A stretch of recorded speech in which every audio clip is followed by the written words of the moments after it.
अब मेरी आवाज आ रही है क्या? देखना मेरी आवाज आ रही है क्या?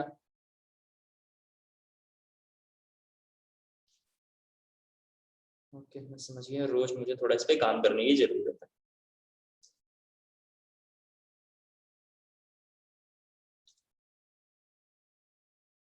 एक बार मैं फिर से आपको बोल रहा हूँ, कल से 10:55 पे आ जाइए। आपसे रिक्वेस्ट है। देखो अब धीरे धीरे हम लोग मुश्किल टॉपिक की ओर चल रहे हैं। GOC1 के बाद डिफिकल्ट इतना ज्यादा हो जाएगा कि आप अगर एक भी दिन छुट्टी लेंगे तो समझ में नहीं आएगा आपको। ठीक है, तो मैं एक बार फिर से जरा कुछ कुछ बातों को बोल दूं, फिर हम लोग शुरू कर लेंगे क्लासेस। क्लास रोज आना है, रेगुलर आना है। अगर आपका क्लास छूट जाता है तो सेम क्लासेस यूट्यूब पे वीडियो मैंने अपलोड कर देता हूँ, वहां से आप देख सकते हैं, कोई प्रॉब्लम नहीं है। ठीक है, अभी एक दो दिन ऐसा चलेगा, एक दो दिन बाद थोड़ा हम लोग इस पर ऑडियो पे काम करेंगे। जैसे इस तरह पहले आपको याद होगा मैंने आपको बताया था कि इसकी कुछ वीडियो भी अच्छे से नहीं दिख रही, ब्लर पूरा दिख रहा था, तो हमने वीडियो पे काम कर लिया है। अब कुछ हम ऑडियो पे थोड़ा काम करेंगे। ऑडियो को जरा सा देखेंगे कैसे साउंड इसका ठीक होता है। एक्चुअली यूट्यूब वाला क्लासेस बहुत ही इफेक्टिवली था, काफी अच्छा था, लेकिन स्कूल भी अपने जगह पे सही है। कई बच्चे पढ़ने आते थे और कई बच्चे बेवकूफ बनाते थे, अपने आप को भी, अपने पेरेंट को भी, और हम लोग को तो बनाते ही हैं आप लोग, इसमें कोई दो राय नहीं है। स्कूल वालों ने बोला कि जूम पे क्लास लेना है, तो जूम भी ठीक है। तो इस तरह थोड़ा मैं ऑडियो पे काम करूंगा एक दो दिन पे। देखता हूँ कोई ऐसा ऑडियो जो कोई डिवाइस हो, मेरे पास है हालांकि एप्पल के ऑडियोज वाले डिवाइस, लेकिन वो कन्वर्ट नहीं होते हैं, तो उसको थोड़ा मैं एक बार देखूंगा।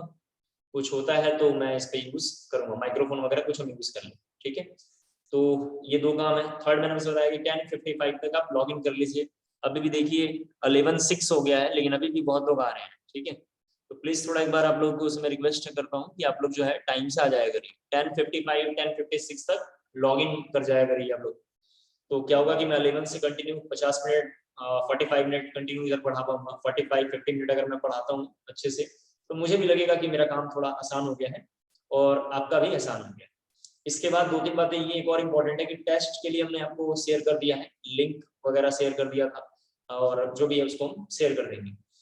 जो बच्चा न्यू है, एक बार ध्यान से सुन लें, जो बच्चा न्यू है या जिस बच्चे का पुराना आईडी पासवर्ड एक बार क्रॉस वेरीफाई कर लेगा, आपको क्या करना है, गूगल क्रोम खोलना है। गूगल क्रोम पे ऑलरेडी पहले से कोई आपकी आईडी चल रही होगी, मुझे पूरा विश्वास है, मैं जानता हूँ।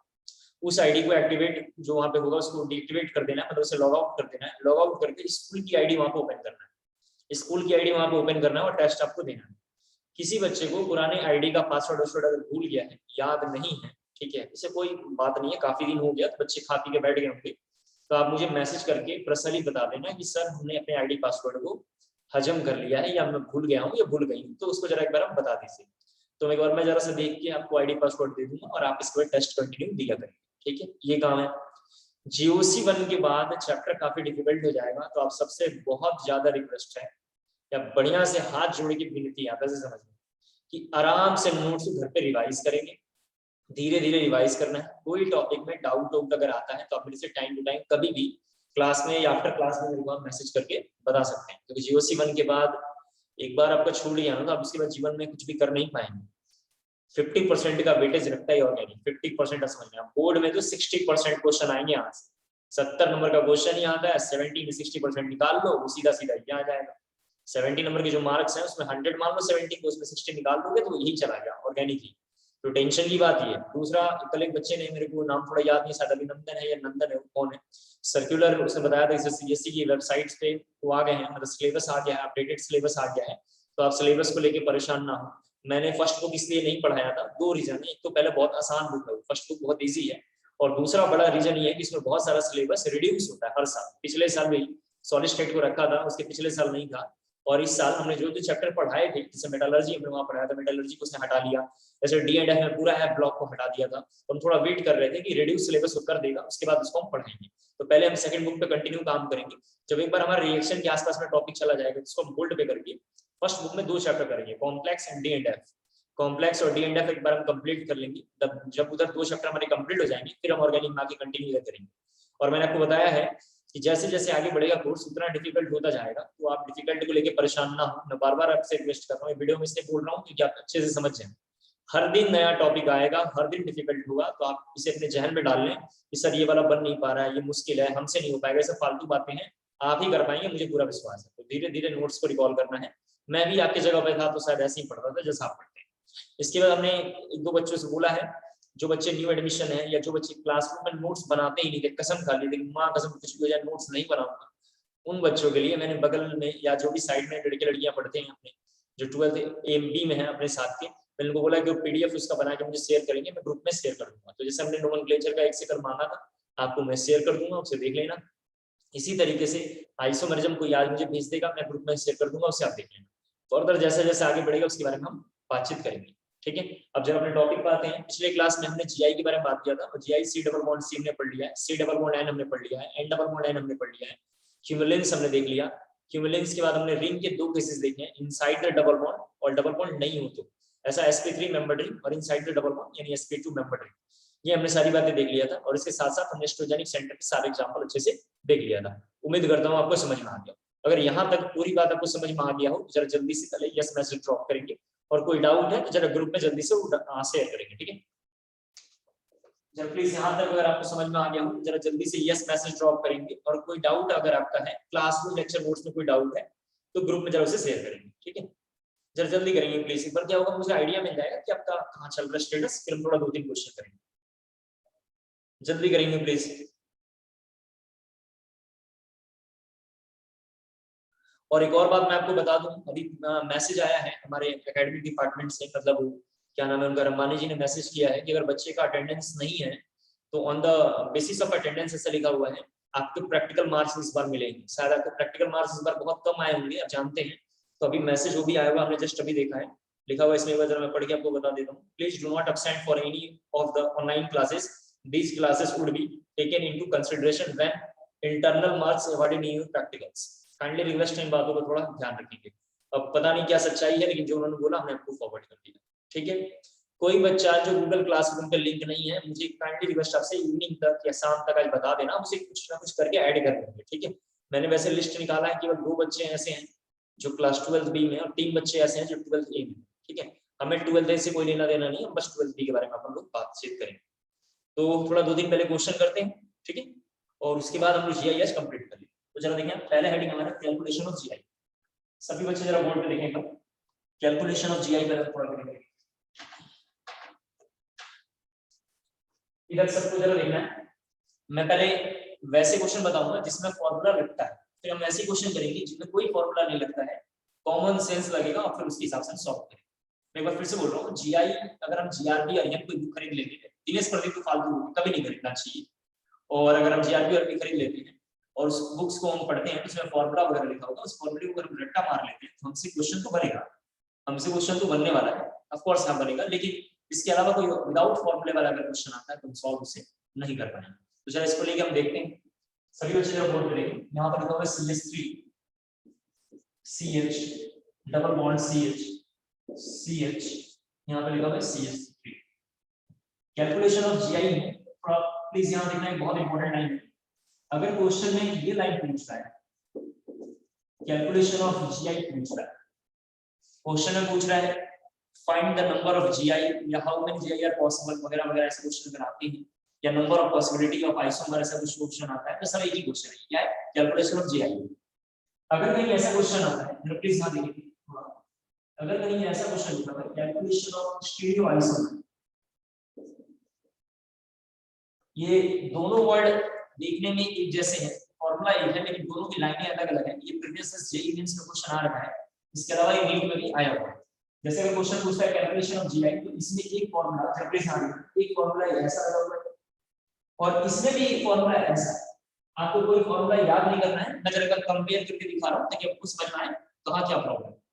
दूसरा कोई इसका एक फॉर्मूला ऐसा है, to the power n-1 to the power n/2 -1, फिर to the power n-1 to the power n-1/2। इधर दूसरा फॉर्मूला है to the power n-1 plus to the power n/2 -1, और एक इधर है ये। सभी बच्चे जरा बोर्ड पे देखेंगे प्लीज। कैलकुलेशन ऑफ GI थोड़ा एक इंपॉर्टेंट टॉपिक है। कैलकुलेशन ऑफ GI में एक फॉर्मूला टू द पावर है, यहां भी टू द पावर है, दोनों सेम है। सेकंड फॉर्मूले में to the power n-1 plus to the power n/2 -1, ये सब फॉर्मूला कैसे आता है मैं निकाल के बताऊंगा, अभी बस कंपेयर करना चाहते हैं। ये फॉर्मूला इधर भी सेम लिखा हुआ है, लास्ट के फॉर्मूले में इधर बस थोड़ा सा ऐसा लिखा है, लेकिन उधर जाके चेंजेस, उधर जाके चेंजेस। अगर आपसे क्वेश्चन में केवल पूछता है कि कैलकुलेट नंबर ऑफ GI या how many GI are possible, तो ये सब का मतलब ये होगा कि केवल GI कैलकुलेट करना है।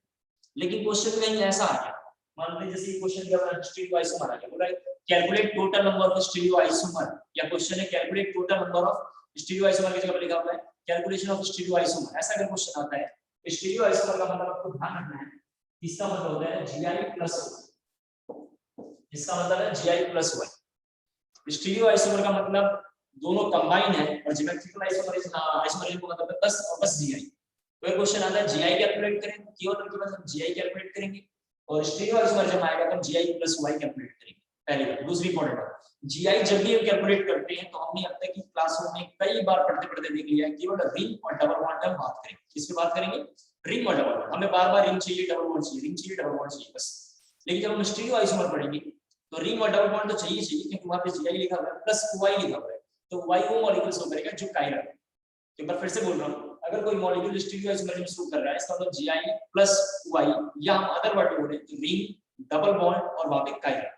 रिंग डबल बॉन्ड और कायरल अगर कोई मॉलिक्यूल होता है तो वो मॉलिक्यूल Y शो करेगा, Y शो करेगा या स्टीरियो आइसोमर शो करेगा। स्टीरियो आइसोमर जो पूरा एक सेपरेट लाइन है, मतलब दोनों कंबाइन है, और GI मतलब ओनली और ओनली GI बोल सकते हैं। क्लियर हो गया? एक बार जैसे इस क्वेश्चन को देखते हैं, GI हमारी हेडिंग ये है, इसके बारे में जरा देखिए। ये फॉर्मूला जो यहाँ पर मैंने लिखा है जरा देखो, ये फॉर्मूला हम तब यूज करते हैं जब दोनों का एंड डिफर। जरा प्लीज यहाँ देखिए, when alkene has dissimilar and, जब किसी एल्कीन का डिसिमिलर एंड आएगा, एल्कीन में काउंटिंग करेंगे, एल्कीन करके देखने वाला है, और जब उनका डिसिमिलर एंड आएगा ऐसे केसेस में कुछ हम रूल्स अप्लाई करेंगे। तो मान लेते हैं जैसे यहाँ पे काउंटिंग करेंगे 1 2 3 4 5 6 और 7, और ये काउंटिंग हम यहाँ से जैसे भी बच्चे रहेंगे आप। अभी हम दोनों साइड से काउंटिंग करेंगे क्योंकि एग्जैक्ट मुझे पता नहीं है कि क्वेश्चन कहाँ पे है, बाद में धीरे धीरे पढ़ते पढ़ते आइडिया आ जाएगा। तो जब हम इधर से काउंटिंग करेंगे तो डबल बॉन्ड दूसरे नंबर पे प्लस फोर्थ नंबर पे, इधर से थर्ड नंबर पे प्लस 5, यहाँ देखो 5 नंबर पे है और थर्ड नंबर पे, तो दोनों का एंड मुझे दिखाई दे रहा है डिफरेंट है। एंड का मतलब हो गया एल्कीन की पोजीशन या डबल बॉन्ड की पोजीशन कहाँ पे है। दोनों के सब रूल देख सकते हैं, जो दोनों का सब रूल डिफरेंट है। जब दोनों के सब रूल डिफरेंट है तो हम बोलेंगे कि ये दोनों मॉलिक्यूल जो है डिसिमिलर एंड वाले हैं, ऐसे डिसिमिलर एंड वाले। तो जब भी कोई मॉलिक्यूल डिसिमिलर एंड होगा तो उसमें to the power n formula लगेगा, here n equal to student centre, here n equal to क्या? Student centre. और स्टूडेंट सेंटर का फॉर्मूला ये था, ध्यान से सुनिए, स्टूडेंट सेंटर का फॉर्मूला ये था कि बीच में डबल बॉन्ड जहां भी आए, सेंटर में डबल बॉन्ड जहां भी है उन सबों को एज्यूम करना है, स्टूडेंट सेंटर उनको मानना है। टर्मिनल पे बस हम देखते हैं कि दो ग्रुप कोई भी सेम नहीं होना चाहिए। सिंस इसमें दोनों के दोनों सेंटर में है तो दोनों को हम एज्यूम करेंगे, और जब हम दोनों को एज्यूम करेंगे तो इसमें SC वैल्यू कितनी जाएगी? 2 हो जाएगी, और 2 दी पावर 2 डिग्री कितना आएगा? 4 आंसर कितना आएगा? तो इसके GI कितनी है? 4 GI है। लेकिन ध्यान से सुनना, लेकिन जब 4 आ जाएगा उसके बाद मैंने बोला कि क्रॉस वेरीफाई करने के लिए एक बार हम जरा सारी पॉसिबिलिटी निकाल के देखेंगे। अगर हम पॉसिबिलिटी नहीं निकालते हैं तब भी गलती हो जाएगी, इसे ध्यान रखना है, क्योंकि पॉसिबिलिटी निकाल के देखना है। कई बार एक बार JEE 2009 में क्वेश्चन है, IIT एडवांस में 2009 में क्वेश्चन आया हुआ है कि इसके कितने आइसोमर होंगे। जो बच्चे कैलकुलेशन करके पढ़ते हैं, मतलब फॉर्मूला वगैरह केवल रट्टा मार के जाएंगे, उसके हिसाब से उसका आंसर का 4 फॉर्मूले के हिसाब से जब क्वेश्चन आएगा एक बार मैं आपको इसी लाइन वहां पे रिकॉर्ड करवाऊंगा, फॉर्मूले के हिसाब से आंसर है 4। लेकिन जब हम इसको जाके अच्छे से सोचेंगे कि ऐसा ऐसा आंसर क्यों हो रहा है, या पॉसिबिलिटी थिंक और पॉसिबिलिटी चेक करेंगे, तो उसका करेक्ट आंसर था 6। तो JEE में 4 भी लिखा हुआ था और 6 भी लिखा हुआ था। जिन बच्चों ने फॉर्मूला वगैरह रट्टा मार के वहां पे लिखा था उनका 4 आंसर गलत था, और जिन्होंने 6 लिखा था उनका करेक्ट आंसर था। तो मैं समझाना ही चाह रहा हूं कि जब भी GI Y या कुछ भी हम निकालेंगे, नंबर ऑफ आइसोमर अगर निकालते हैं तो उसको क्रॉस वेरीफाई एक बार कर लेना चाहिए। तो एक बार ऐसा हो सकता है कि दोनों मॉलिक्यूल सिस फॉर्म हो जाए, ये दोनों के दोनों सिस फॉर्म हो जाए। एक बार हो सकता है ये C जो ट्रांस हो जाए, रिप्लेस, एक बार हो सकता है ये ट्रांस और ये सिस हो जाए, और फाइनली ये दोनों ट्रांस हो जाए। कैसे हो जाए? दोनों ट्रांस हो जाए। ये सर आपने क्या बनाया है समझ में नहीं आया।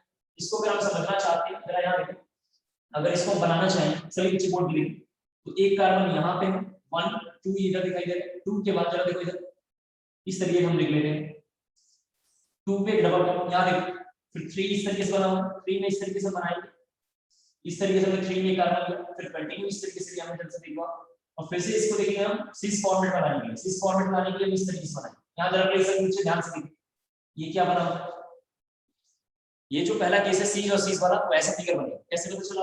यहाँ देखो 1 2 3 4 5 6, यहाँ पे लिखा हुआ 6 और यहाँ पे लिखा हुआ 7, ठीक है।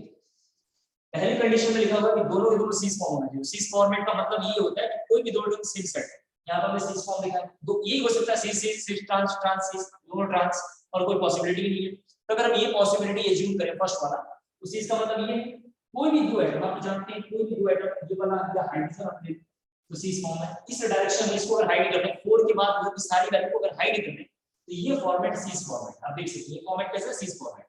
अगर इस वाले फॉर्मेट को पूरा हाइड कर दें तो ये वाला फॉर्मेट 3 से लेके 6 वाला ऑर्डर वाला देखेंगे तो ये भी कैसा फॉर्मेट है, सीस फॉर्मेट है। ये दोनों पहला वाला केस को सेटिस्फाई कर, कैसे सेटिस्फाई कर रहे हैं, फर्स्ट केस को सेटिस्फाई कर रहे हैं। उम्मीद करता हूं समझा पा रहा हूं। दूसरा, अगर किसी बच्चे ने बोला कि दूसरा एक और बनाएंगे सी और ट्रांस, दूसरा जरा सा लिखें ऐसे बनेगा, ये हम इस तरीके से लेकर आएंगे और यहां पे जरा सा इस तरीके से हमने बनाया, लेकिन ये इस तरीके से होगा 1 2 3 4 5 जरा इसके 6 और 7। आप देख सकते हैं ये फॉर्मेट सीस फॉर्मेट है, लेकिन ये ट्रांस फॉर्मेट, आप जानते हैं ये फॉर्मेट का नाम ट्रांस होता है और इस फॉर्मेट का नाम क्या है, सीस फॉर्मेट। एक सीस मिल गया, एक ट्रांस मिल गया। नंबर ऑफ कार्बन की वैल्यू भी 7 है, नंबर ऑफ डबल बॉन्ड की पोजीशन भी बिल्कुल सही है। एक्यूरेट मैं कहना चाह रहा हूं सीस ट्रांस ट्रांस सीस, इसी तरीके से दोनों ट्रांस नंबर ऑफ पॉसिबिलिटी होता है, तो कई बार ऐसा पूछेगा इनमें से क्या इसका नाम है, तो हम क्रॉस वेरीफाई करने के लिए बना बना के देख लेंगे। उम्मीद करता हूं समझ में आ गया होगा। अगर ये आपको समझ में आ गया हो तो जल्दी से यस मैसेज ड्रॉप करें, जरा जल्दी से यस मैसेज ड्रॉप करना है अगर ये समझ में आया हो।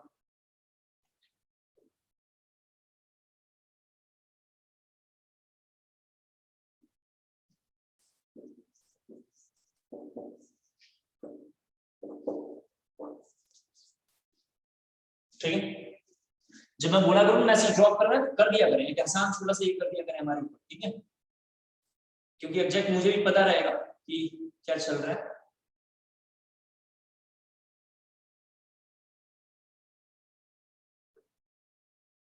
ओके, यहाँ देखते हैं जरा इसके बारे में।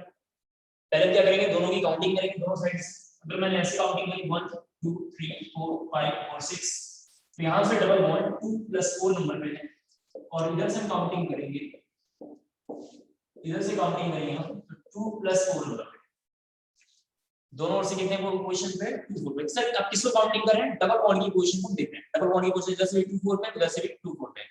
जब ऐसा केस आ जाए कि दोनों के दोनों कैसे हो जाए, सिमिलर हो जाए, इसका मतलब ये कौन सा केस है, सिमिलर एंड का केस। जरा प्लीज यहां देखेंगे, ये सिमिलर एंड का केस। अब सिमिलर एंड में दो है, दरअसल देखो आप, एक इवन है और एक ऑड है।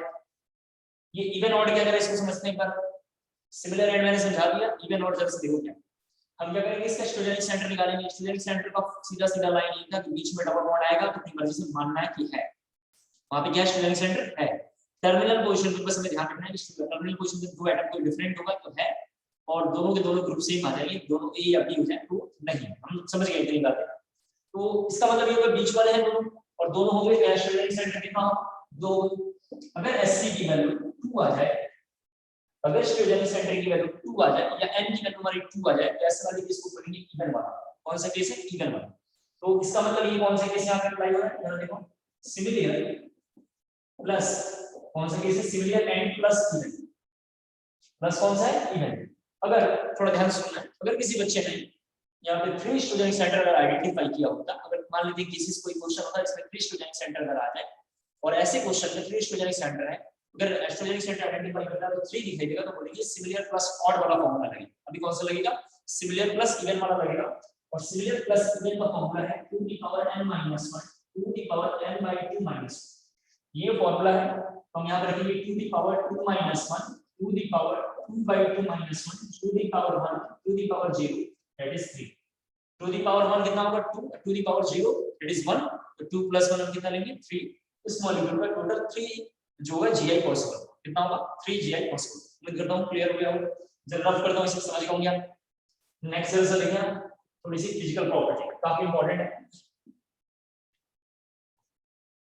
जरा सभी बच्चे यहां देखो फिजिकल प्रॉपर्टी GI का।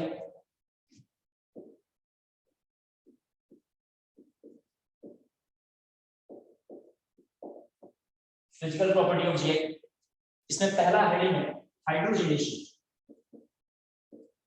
Hydrogenation product. हाइड्रोजनेशन प्रोडक्ट इसका नाम है, या प्रोडक्ट ऑफ हाइड्रोजनेशन नाम है, एक ही बात है।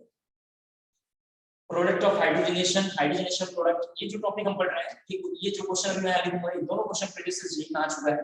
इस क्वेश्चन को करीबन अभी हम यहाँ से लेके आगे की क्लासों में 10-12 बार पढ़ने वाले तो याद हो जाएगा, आपको परेशान होने की जरूरत नहीं है।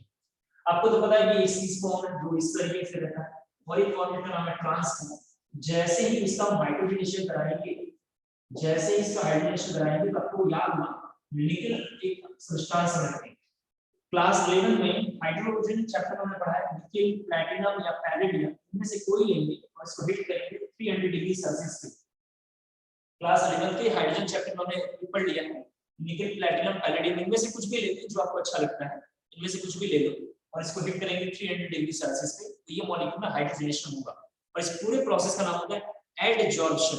ध्यान रखना क्या होता है एडजॉर्प्शन। हमने ये सब बातें पढ़ लिया है क्लास 11 में, एडजॉर्प्शन हमने कई बार पढ़ा है, धीरे-धीरे में क्लास 12 में एडजॉर्प्शन क्यों होगा, एडजॉर्प्शन के लिए क्या फैक्टर है, किस कंडीशन में एडजॉर्प्शन नहीं होगा, ये सब हम पूरा एक चैप्टर पढ़ेंगे जिसका नाम है सरफेस केमिस्ट्री। इस साल उसको पूरा डिटेल में पढ़ने वाले हैं, लेकिन अभी जो एडजॉर्प्शन वर्ड है वो जरा मैं समझाने के लिए। जैसे इसका हम रिएक्शन कराएंगे तो एनसीईआरटी में लिखा होगा कि ये दोनों प्रोडक्ट सेम हैं। जरा प्लीज यहां पर देखो, इस तरीके का दोनों प्रोडक्ट सेम हैं। तो आपको इंपॉर्टेंट बात ये ध्यान रखना है, क्वेश्चन पूछेगा cis butene and trans butene on the लिखा हुआ है यहाँ पे after hydrogenation, ऐसा लिखा हुआ after hydrogenation the products are same, different और वगैरह वगैरह जो दो तीन ऑप्शन लिखे उसमें पूछा हुआ है। आपको ध्यान रखना है कि दोनों के दोनों प्रोडक्ट कैसे बनेंगे, सेम बनेंगे। प्रोडक्ट का क्या नाम होगा एन ब्यूटेन, क्या नाम है इसका एन ब्यूटेन नाम, पहली पॉइंट। दूसरी पॉइंट जब ध्यान से रखना है, काफी इंपॉर्टेंट है ये, अगर किसी मॉलिक्यूल में जरा प्लीज ध्यान दीजिए, अगर किसी मॉलिक्यूल में ये एल्कीन है, अगर हाइड्रोजन सेम साइड से आके जुड़ता है, किसी भी मॉलिक्यूल में जुड़ने का काम डबल बॉन्ड नहीं हो सकता। हम आगे पढ़ेंगे क्लासों में कि कैसे पता चला कि यहीं पे एडिशन होगा नहीं, ये सब हमें सीखना है। इस साल हमें यही सीखना है कि कैसे पता चलता है ये रिएक्शन होगा कि नहीं होगा, जानना है। तो अगर किसी मॉलिक्यूल में दो पर्टिकुलर कोई भी एटम, हमने यहाँ पे दो हाइड्रोजन लिखा है क्योंकि हमारा टॉपिक का नाम हाइड्रोजनेशन है, कोई भी दो एटम अगर वन साइडेड आए, वन साइडेड मतलब सेम डायरेक्शन से अगर आते हैं, दोनों के दोनों कैसे सेम डायरेक्शन से, तो ऐसे वाले का जो एडिशन नाम होता है उसको बोलते हैं सीन एडिशन। इसको हम क्या बोलेंगे सीन एडिशन। सिमिलर जरा यहाँ लिखते हैं, अगर किसी मॉलिक्यूल में इस तरीके का हाइड्रोजनेशन होता है कि एक हाइड्रोजन ऊपर से है और एक हाइड्रोजन नीचे से है, इसका मतलब दोनों अपोजिट डायरेक्शन से अगर आते हैं, ऐसे वाले का नाम होगा anti addition. Same addition anti addition क्या, सेम डायरेक्शन से दो आइटम आके कंबाइन हो जाए, सेम डायरेक्शन कुछ भी हो सकता है, ऊपर नीचे कहीं से भी लिख सकते हैं, बाउंडेशन कहीं नहीं है ऐसा, उसको बोलेंगे सेम एडिशन है। और दो एटम एक दूसरे का अपोजिट डायरेक्शन से आएंगे, उसका नाम होगा एंटी एडिशन। उम्मीद करता हूं क्लियर हो गया। नेक्स्ट जरा सा देखो, ये है डाइपोल मोमेंट।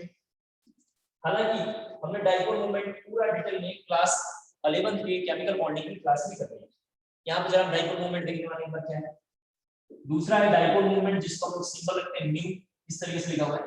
न्यू करता क्या है बेसिकली, थोड़ा याद रखना है इसको लेके। न्यू के बारे में अगर हम बात करें तो इसे ले लेते हैं CS3 और X लेके। इन दोनों मॉलिक्यूलों में जो मोर इलेक्ट्रोनेगेटिव होगा वो इलेक्ट्रॉन को अपनी ओर खींच रहा होगा। तो जैसे ही मोर इलेक्ट्रोनेगेटिव होगा, आप जानते हैं मोर इलेक्ट्रोनेगेटिव कौन है इसमें, कौन है X है। ये X क्या करेगा, इलेक्ट्रॉन को खींचेगा।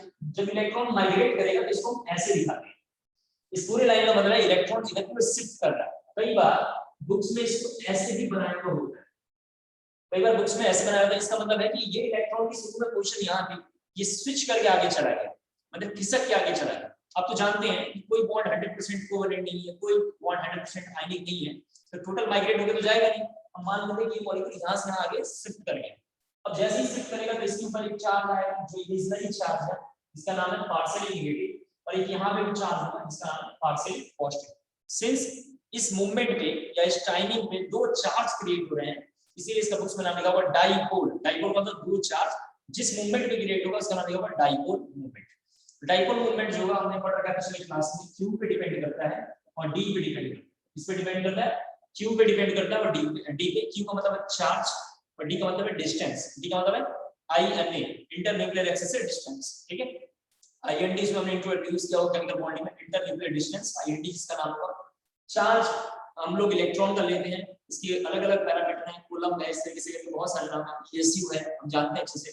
डिस्टेंस भी मीटर होता है, सेंटीमीटर होता है, फिर इसी तरीके से इनको हमने कैलकुलेट वगैरह किया हुआ। फिर हमने डाइपोल मोमेंट के बारे में थोड़ा और हमने बातचीत किया कि डाइपोल मोमेंट होगा EN के डायरेक्टली प्रोपोर्शनल होता है, और EN के बारे में हम थोड़ा दो तीन बातें जानते हैं, जिसका परसेंट एस कैरेक्टर बढ़ेगा उसका EN बढ़ता है। हमने ऐसा पिछले क्लासों में केमिकल बॉन्डिंग में कई बार देख लिया। दूसरा हमने एक बार और लिखा है कि डाइपोल मोमेंट जो है cos थीटा के इनवर्सली प्रोपोर्शनल होता है। अगर किसी का cos का एंगल का मतलब ये लाइन देखिए, अगर किसी बच्चे ने cos का एंगल का मतलब ये लाइन, दो सीएल यहाँ पे लिखा हुआ है, सिमिलर दो सीएल यहाँ लिखा हुआ है और दो सीएल यहाँ लिखा हुआ है, ये ऑर्थो है, ये मेटा है और ये पैरा है। अगर हम cos थीटा की बात करेंगे यहाँ पे 60, 90 और वहां पे लिखा दे रहा है 180, ऐसा ले लेते हैं, या इसको आप कुछ भी ले लो, अब इसको 90 ले लो, 120, 180, 60, 120 और 180, इस तरीके से एंगल बने हुए। तो मैं दिखाई दे रहा है सबसे ज्यादा एंगल उसके पास है, जिसके पास जितना ज्यादा एंगल होगा cos थीटा के रिस्पेक्ट में, उतना इसका म्यू क्या होगा, कम होगा। इसमें जो सबसे ज्यादा म्यू होगा, म्यू ऑर्थो का सबसे ज्यादा होगा, म्यू मेटा से और म्यू पैरा से। क्लास 12 की एनसीईआरटी के सेकंड बुक में पहला चैप्टर जो है वो यही, क्लास 12 के सेकंड बुक में जो फर्स्ट चैप्टर है उसमें ये क्वेश्चन प्रीवियस बोर्ड में कंटीन्यूअस आ रहा है, कंटीन्यूअस यहां से क्वेश्चन आ रहा है, तो एक बार इंट्रोड्यूस एग्जांपल करके हमें दिखा रहा है। इसके बाद डाइपोल मोमेंट कितना देखिए, फिर एक एग्जांपल दो, जरा सॉल्युबिलिटी, जरा सभी बच्चे यहां ध्यान से देखें, सॉल्युबिलिटी को लेकर थोड़ा एक कांसेप्ट अब बता रहा हूं नया, थोड़ा इसको जरा ध्यान से लिखना है सॉल्युबिलिटी को लेकर। इस साल क्लास 12 में हम सॉल्युबिलिटी पूरा अच्छे से पढ़ेंगे कि कोई मॉलिक्यूल, इसके लिए दो चैप्टर अच्छा होना बहुत जरूरी है, एक का नाम है मोल कंसेप्ट, दूसरा मोल कंसेप्ट। अगर वो दो चैप्टर बहुत अच्छे होंगे तभी हमें सॉल्यूशन समझ में इस बार आएगा। हमने पिछले साल एक गैस स्टेट चैप्टर पढ़ा था, इस बार हम सॉलिड स्टेट और लिक्विड स्टेट दोनों पढ़ेंगे। तो मैं लिक्विड स्टेट का एक एग्जांपल बताता हूं ताकि आप समझ पाएं। हमें ये जानना है कि कोई दो मॉलिक्यूल, जरा प्लीज यहाँ पे दो मॉलिक्यूल है, जैसे एक मॉलिक्यूल का नाम है सॉल्वेंट जिसको हमने B से इंट्रोड्यूस किया है, और एक मॉलिक्यूल का नाम है सॉल्यूट जिसको हमने A से इंट्रोड्यूस किया। ये रफ है, थोड़ा एक बार मैं समझा रहा हूं ताकि आपको आइडिया आ जाए, ठीक है, एक बार आइडिया आ जाए। अगर मैं सॉल्यूट के बारे में अगर मैं बातचीत करूं, सॉल्यूट वो होता है जिसकी अमाउंट बहुत लेसर है, कम है। तो अगर घर में हम पानी ले लें, वाटर ले लें और शुगर ले लें, शुगर की जो अमाउंट होगी बहुत कम होगी, आप जानते हैं, जैसे कि इसमें जो हमारा शुगर होगा सॉल्यूट होगा। जब भी कोई अगर हमने शुगर या सॉल्ट अगर हमने लिया तो उसके जो बीच में मॉलिक्यूलर अट्रैक्शन होगा वो कुछ इस तरीके का होगा, जरा प्लीज देखिए, उसमें कैसा बॉन्ड होगा, ए टाइप का बॉन्ड होगा। कैसे पता चला ए टाइप का बॉन्ड होगा, क्योंकि हमने मॉलिक्यूल का नाम ए अपनी मर्जी से आइडेंटिफाई पहले ही कर दिया। अगर मैं सॉल्वेंट के बारे में बात करूं, सॉल्वेंट कौन है, वाटर है, इसमें कौन सा इंटरेक्शन है, बीबी इंटरेक्शन। बहुत ही समझ में आप आजकल घातक इंटरेक्शन है, कह सकते हैं, घरों में भी आजकल ये पाई जाती है बीबी इंटरेक्शन। इधर बीबी इंटरेक्शन लिखा हुआ है और इधर में कौन सा है, ए इंटरेक्शन।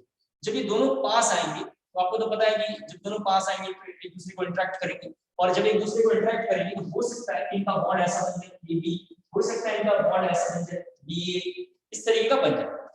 एक तो ये फीचर है, जब ऐसा इंटरेक्शन कर जाएगा तो हम बोलेंगे ये कंपाउंड है सॉल्यूशन। ये कंपाउंड कैसा होगा, सॉल्यूशन। इस इंटरेक्शन का मतलब क्या है, इस इंटरेक्शन का मतलब ये हुआ है कि जो सॉल्यूट है वो सॉलिड में रहता है, आप जानते हैं कि किसमें है, शुगर या सॉल्ट जो भी ले लो, सॉलिड में रहता है और इसमें लिक्विड में है। जैसे इसको हम दोनों को मतलब मिक्स करेंगे और सेक करेंगे, मिक्स करने के बाद जब सेक करेंगे तो जो सॉल्यूट होगा वो अपनी आइडेंटिटी को लॉस करेगा। इसके शुरू में आइडेंटिटी है सॉलिड, लेकिन जब यहाँ पे आएगा तो क्या चल रहा है, लिक्विड। पहली बात हुई। दूसरी पॉइंट बहुत इंपॉर्टेंट ये है, अगर कोई मॉलिक्यूल के बीच में इलेक्ट्रोस्टैटिक फोर्स ऑफ अट्रैक्शन है, इलेक्ट्रोस्टैटिक मतलब दो चार्जों के बीच में जो अट्रैक्शन उसका नाम है आयनिक बॉन्ड, दो चार्जों में जो बॉन्ड रहता है उसका नाम आयनिक बॉन्ड, और उनके बीच का जो अट्रैक्शन उसका नाम है इलेक्ट्रोस्टैटिक फोर्स ऑफ अट्रैक्शन।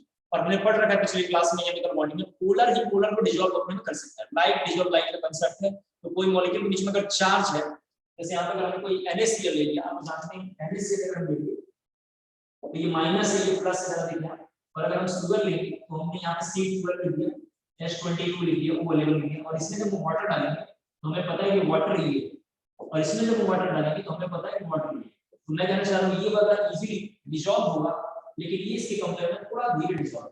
कैसे होगा, थोड़ा धीरे डिसॉल्व होगा, क्योंकि इसमें लाइक डिसॉल्व लाइक का कांसेप्ट अप्लाई हो रहा है, ठीक है, पोलर चार्ज है इसमें, और जैसे ये जाएगा एक दूसरे को इंटरेक्ट करेंगे फटाफट रिएक्शन करेंगे।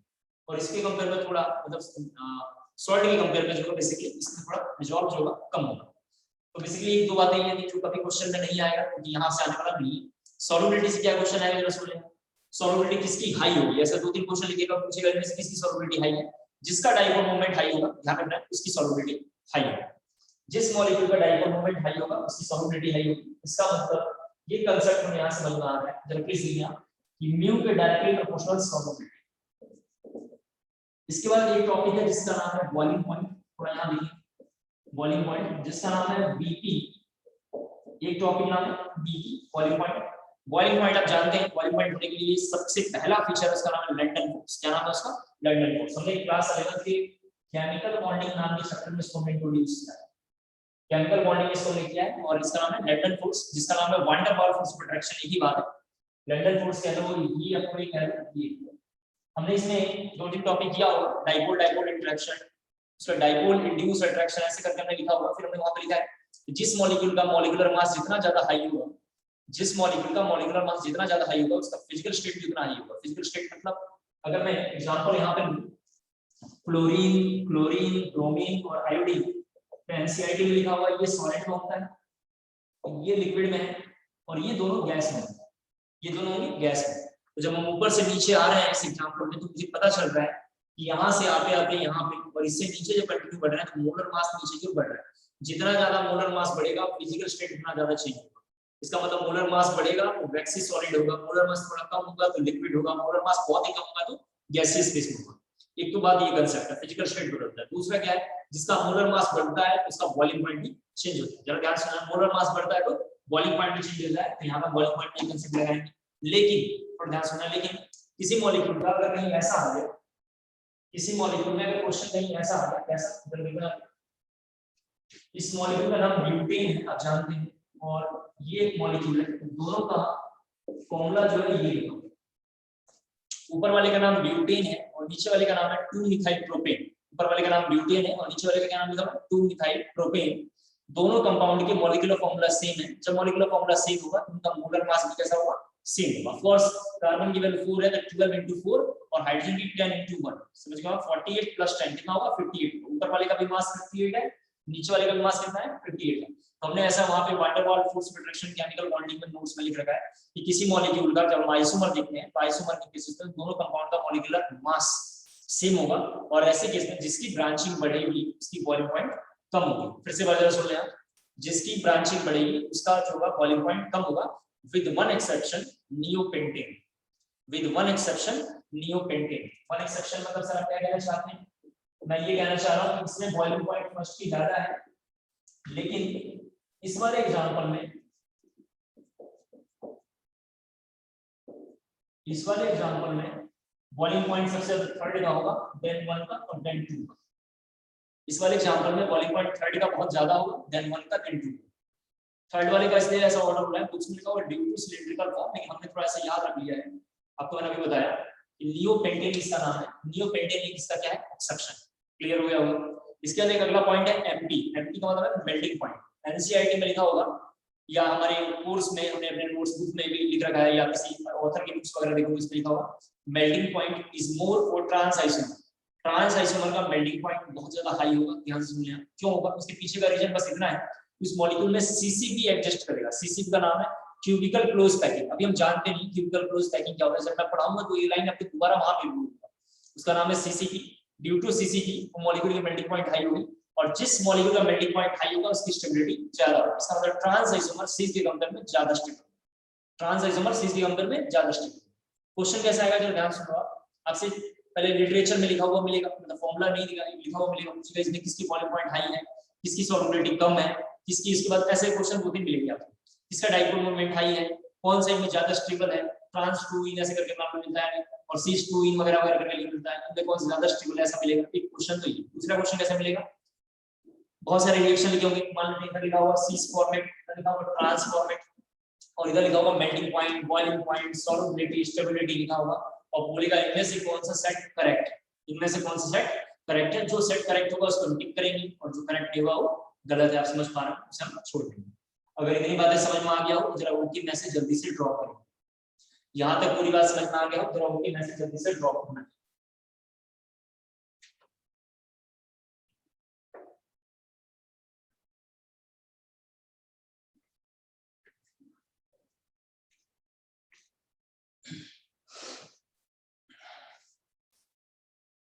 फास्टली मैसेज जरा जल्दी से ड्रॉप करेंगे।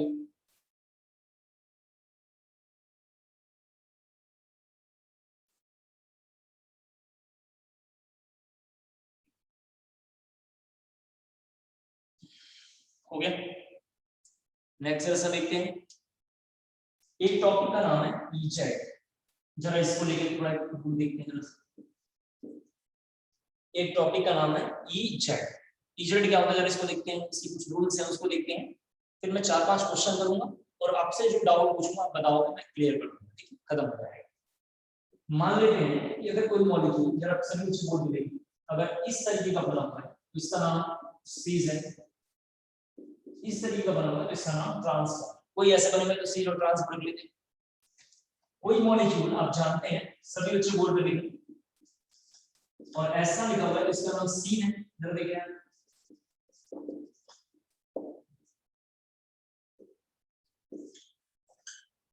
और इसका नाम एंटी है।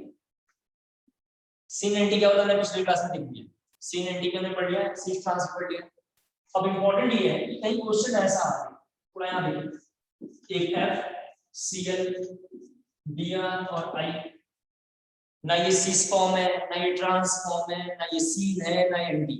सीन एंटी तो तब हम लिखते हैं जब हाइड्रोजन लोन पेयर हो, देख लो, ये तब लिखते हैं जब दो एटम सेम हो, यहाँ कुछ भी ऐसा नहीं है।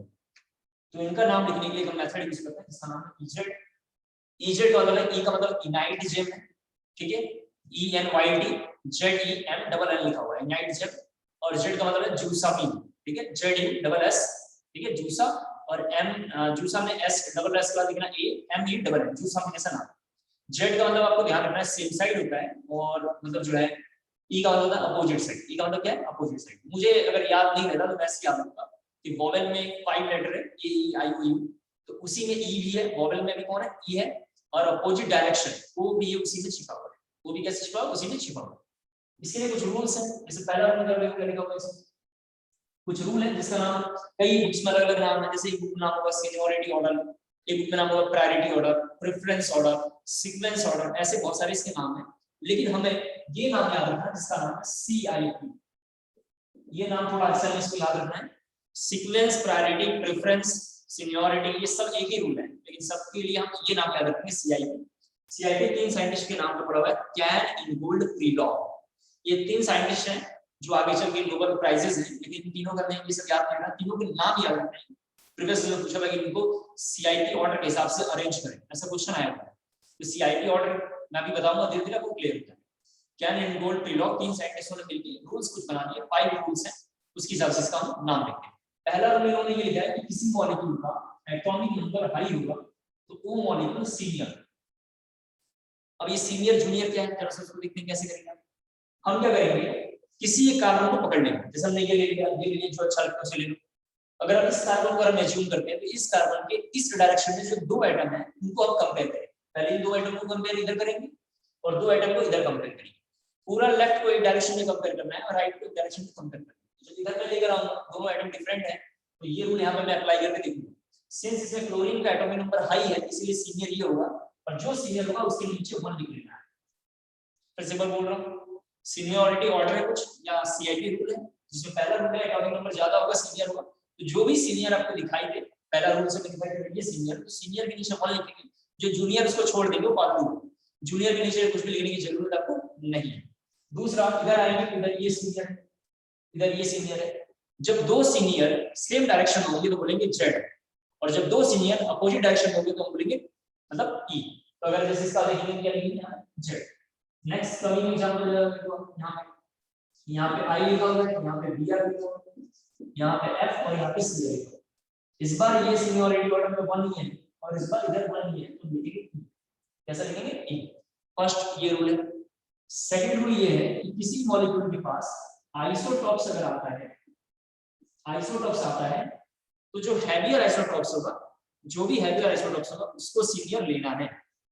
हैवियर आइसोटॉप्स को क्या लेना है, सीनियर लेना है। जैसे एग्जांपल ये देखिए, यहाँ पे लिखा हुआ है H और यहाँ पे लिखा हुआ है D, यहाँ पे लिखा हुआ है I और यहाँ पे लिखा हुआ है Br। इधर में तो सीनियर ये होगा, इधर भी ये सीनियर है। इधर जब हम जाएंगे तो हाइड्रोजन के 3 आइसोटॉप्स थे DTH, क्या थे DTH, उसमें सबसे ज्यादा सीनियर कौन है, T है, लेकिन T दिया हुआ नहीं है, छोड़ दे, फिर कौन है D है। इधर ये सीनियर होगा और दोनों सीनियर अगेन सेम डायरेक्शन में, क्या लिखेंगे हम Z। क्या लिखेंगे हम Z। थर्ड रूल ये है, थर्ड रूल जैसे देखो क्या लिखा हुआ, थर्ड रूल लिखा हुआ है कि अगर किसी मॉलिक्यूल के पास लोन पेयर अगर आ जाए, किसी मॉलिक्यूल के पास अगर लोन पेयर अगर आ जाता है, यहाँ पे OH ले लो, और यहाँ पे बी है। थर्ड रूल है कि किसी मॉलिक्यूल के पास अगर लोन पेयर आ जाएगा तो उसे जूनियर लेना है। Lone pair is always a junior group, आपको उसे मान के चलना है जूनियर है। सिंस इसके पास लोन पेयर है तो ये सीनियर हो जाएगा, और जब दो सीनियर अगेन अपोजिट डायरेक्शन में तो क्या लिखेंगे। इधर के तीन रूल में कोई लफड़ा नहीं है क्योंकि तीनों बहुत ही आसान रूल है, बहुत ही इजी है, इनका कोई लफड़ा नहीं। फोर्थ रूल जरा देखते हैं, थोड़ा काफी इंपॉर्टेंट है, इसको ध्यान से देखना है। फोर्थ रूल ये है, जरा प्लीज यहां देखना थोड़ा सा इसको। फोर्थ रूल जो है सबसे ज्यादा इंपॉर्टेंट है, सी डबल बॉन्ड सी, यहां पे लिखा हुआ है CO H, C double bond O, और यहां पे लिखा हुआ है Br। मैं मान लिया, ठीक है, कुछ भी लिखो यहां पे जो अच्छा लगता है। Br ये ले लेंगे, ये Br। फिर ये लिखा हुआ है सी डबल बॉन्ड O, यहां लिखा हुआ है CH3, यहां पे लिखा हुआ है सी डबल बॉन्ड O, और यहां पे लिखा हुआ है CN। ऐसे लिखा हुआ है, क्वेश्चन मिला हुआ। फोर्थ रूल जरा ध्यान से सुनना है, क्या है, हम क्या करेंगे, एटॉमिक नंबर सीनियर पहले देखेंगे। जब हम एटॉमिक नंबर सीनियर किसी एग्जांपल में देखते हैं, जैसे इस एग्जांपल में हम आगे बढ़ेंगे, ये दोनों में कुछ भी चेक नहीं करना है, हम यहां देखें इसका 6 यहां 6। जब किसी भी दो एटम के उनके एटॉमिक नंबर सेम हो जाएंगे, ध्यान सुनो, उसके एटॉमिक नंबर सेम हो जाएंगे, then go for second and third and so on till the first point of difference. इस लाइन का बस इतना मतलब है कि दो एटम अगर कॉमन हो जाए, अगले वाले को क्रॉस वेरीफाई करेंगे, फिर अगले वाले को क्रॉस वेरीफाई करेंगे, फिर अगले वाले को क्रॉस वेरीफाई करेंगे, तब तक करेंगे जब तक कहीं ना कहीं डिफरेंस दिखाई ना हो। तो मुझे दिखाई दे रहा है ये दोनों सेम होंगे, छोड़ देंगे, ये दोनों सेम होंगे, छोड़ देंगे, दोनों के एटॉमिक नंबर कितने हैं, 8 है, आप जानते हैं, दोनों सेम हो गए, छोड़ देंगे। फिर कभी आगे बढ़ेंगे, Br का एटॉमिक नंबर हाईयर है एज कंपेयर टू हाइड्रोजन, इसको हम 1 लेंगे, यानी ये सीनियर बन है इसका। इधर आएंगे, ये दोनों कॉमन है, लेकिन यहाँ पे 8 है और यहाँ पे 17 है, ये सीनियर, ये 17 8 क्या लिख रहे हैं, एटॉमिक नंबर। तो दो सीनियर अपोजिट डायरेक्शन में होंगे, तो क्या लिखेंगे यहाँ पे, ये लिखेंगे, क्या लिखेंगे हम, ये लिखेंगे। उम्मीद करता हूं आपको क्लियर हो गया होगा। एक बार मैं सब समझा के लाता हूं, फिर आपको बताऊंगा कि इसमें इस क्वेश्चन को लेकर दो कंट्राडिक्शन है, तो आपको पूरी बात क्लियर हो जाएगी। दो कंट्राडिक्शन भी है स्लाइडली रूल को लेके, और आप कहीं भी उससे पूछोगे किसी टीचर से बता नहीं पाए। उम्मीद करता हूं क्लियर हो गया। नेक्स्ट जरा आगे बढ़ते हैं, एक रूल जरा और देखते हैं क्या लिखा हुआ है, जरा सभी बच्चे देखिए, एक रूल ये लिखा हुआ है, सी डबल बॉन्ड सी, काफी इंपॉर्टेंट है, थोड़ा इसको देखना है। अगर कहीं ऐसा लिखा हुआ है CH डबल बॉन्ड NH और CH NH2 लिखा हुआ है, और यहाँ पे भी, यहाँ पे लिख लेते हैं थोड़ा सा, CH3 लिख लेंगे और यहाँ ऑक्सीजन लिख लेंगे, OH लिख लेंगे। इधर आएंगे, जिसका एटॉमिक नंबर ज्यादा होगा सीनियर होगा, एटॉमिक नंबर इसका ज्यादा है, यहाँ पे 8 लिखा हुआ है और यहाँ पे 6 लिखा हुआ है, इसको सीनियर लेंगे, कितना लेंगे, 1 ले लेंगे, कोई दिक्कत है नहीं। जरा इन दोनों को देखना है क्या है, 5 लास्ट रूल थोड़ा ध्यान से देखो। फोर्थ एक बार जरा रिपीट दोबारा कर देता हूं, दो एटम कॉमन होगा, then go for second, common का मतलब क्या है, atomic number same, then go for second, फिर आगे बढ़ेंगे, फिर आगे बढ़ेंगे, तब तक देखेंगे जब तक डिफरेंस दिखाई ना दे। 5 रूल जरा सा सुनो क्या है। 5 नंबर रूल ये है कि किसी मॉलिक्यूल में डबल और ट्रिपल बॉन्ड अगर आ जाए, यहाँ पे एग्जांपल में डबल बॉन्ड दिखाई दे रहा है, ये वाला डबल बॉन्ड नहीं, ये वाला डबल, किसी मॉलिक्यूल में डबल और ट्रिपल बॉन्ड आ जाए, तो आपको अपनी मर्जी से हाइपोथेटिकली मानना है कि उसमें उतने ही बॉन्ड प्रेजेंट, दोबारा बोल रहा हूं, आपको हाइपोथेटिकली एज्यूम करना है उसमें उतने ही बॉन्ड प्रेजेंट है। इसका मतलब जरा सा देखो क्या लिखा है, इसको मैं थोड़ा नीचे लिख देता हूं, चलो देखो यहां पे इस लाइन का मतलब जरा सा देखो ऐसे लिखो, हाइपोथेटिकली का मतलब हो गया कि इस C को हम यहां पे लिखेंगे और इस C के साथ हम दो नाइट्रोजन लगाएंगे, इस C के साथ हम कितने लगाएंगे, दो नाइट्रोजन लगाएंगे। सर हमने हाइड्रोजन क्यों नहीं लगाया, क्योंकि हाइड्रोजन इससे C का बॉन्ड से कनेक्ट है, उसको लिखने की कोई जरूरत नहीं। ये वाला कहां पे जुड़ा हुआ है, ये डबल बॉन्ड से जुड़ा हुआ है, ये लाइन डबल बॉन्ड पे जुड़ा हुआ है, ये हाइड्रोजन पहले से जो लिख देंगे फालतू, हाइड्रोजन का तो नाम ही नहीं, तो डबल बॉन्ड नाइट्रोजन लगाएंगे। फिर जो आगे वाला एटम है उससे पीछे वाला एटम भी उतनी ही बार लगाएंगे जितना उसमें बॉन्ड प्रेजेंट है। कितनी बार लगाएंगे, 2 बार लगाएंगे।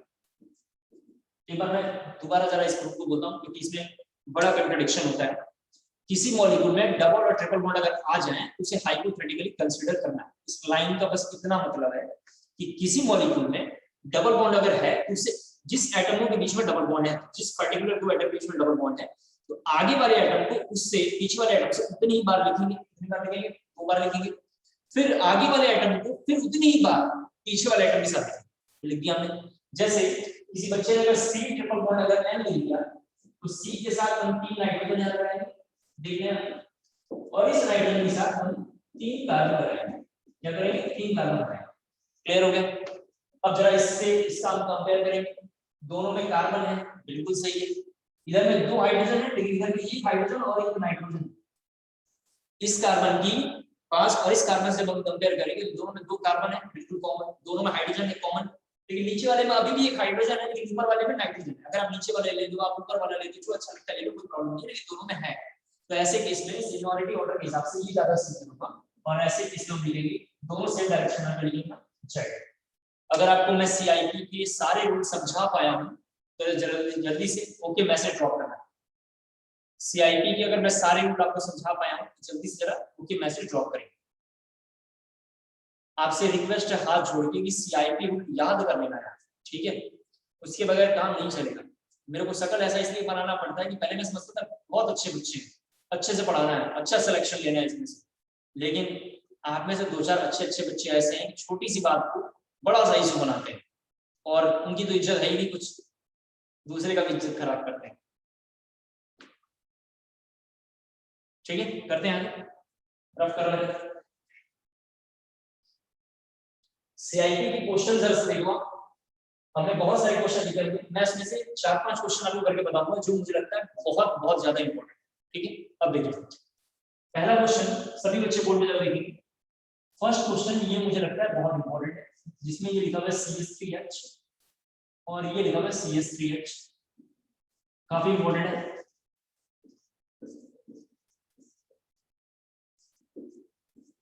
सभी बच्चे बोर्ड पे देखेंगे, और यहाँ पे लिखा हुआ है Cl, यहाँ पे लिख रहे हैं Cl। पहले क्वेश्चन जरा देखते हैं, 6-7 क्वेश्चन करेंगे, क्लियर हो जाएगा। पहले क्वेश्चन में आएंगे तो सीनियरिटी और एटॉमिक नंबर देखें, इधर ये सीनियर है, इधर ये सीनियर है, लिखेंगे जेड, इसमें ये सीनियर है, ये सीनियर है, लिखेंगे ई। बच्चे को ऐसा लगता है ई सिस फॉर्म और ये लगता है ट्रांस फॉर्म।